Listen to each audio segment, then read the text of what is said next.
So the first sample that I have for you here uses pseudo classes within CSS in order to build in validation messages to the form. Now, again, like this says here, there's no JavaScript needed. All of this is done directly within CSS. So if I go to submit this form, you'll see that Chrome puts out a little message here that says, please fill out this field.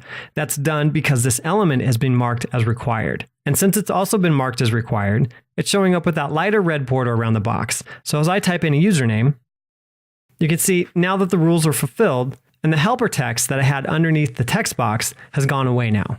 Now for email address, I can just add in a valid email address.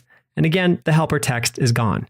So now when I go to change this, it submits the form.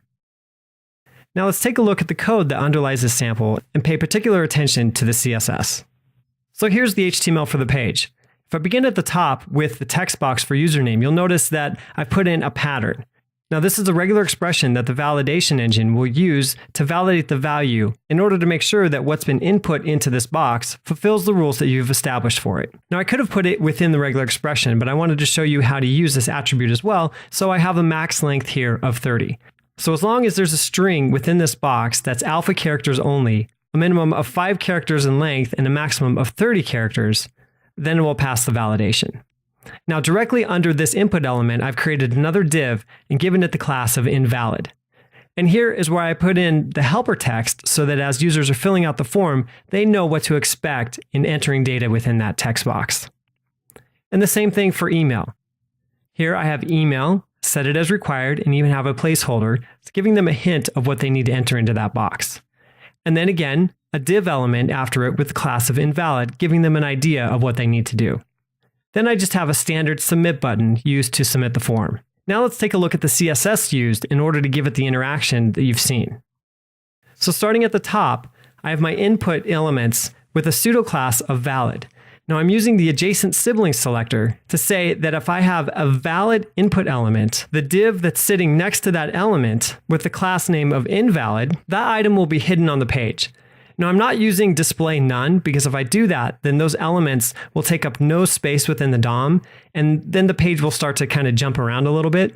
So by using visibility hidden, the same space that that item would take up even if it's hidden remains in the page. Then I have a style for the valid state of my input element. If it's valid, I want it to have a soft light gray color. But if my input element is in the state of invalid, then the element next to it that has the invalid class assigned to it, the visibility for that item is then set to visible. And then for my required elements, I want it to have a nice dark red outline, and that's what I'm achieving with this style here. And then I'm just adding a little bit of style to those divs that have the class of invalid in order to size that text appropriately. Now I've left a bug intentionally in the CSS because I want you to see something that's very important. Let's go back to the page.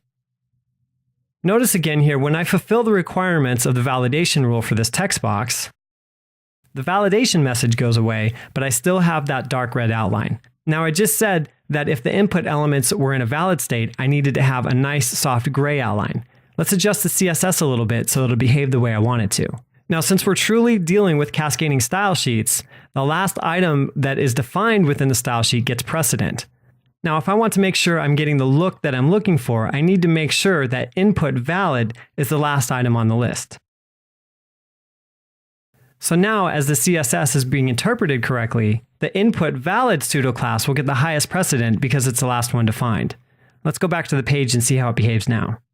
So now when I go and enter a value, you can see that when it's valid, it gets that gray background, and the same thing for email address. So the CSS pseudo classes can really help a lot in giving you the type of behavior that you want without having to write a lot of JavaScript, but you just need to make sure that those CSS rules show up in the correct order.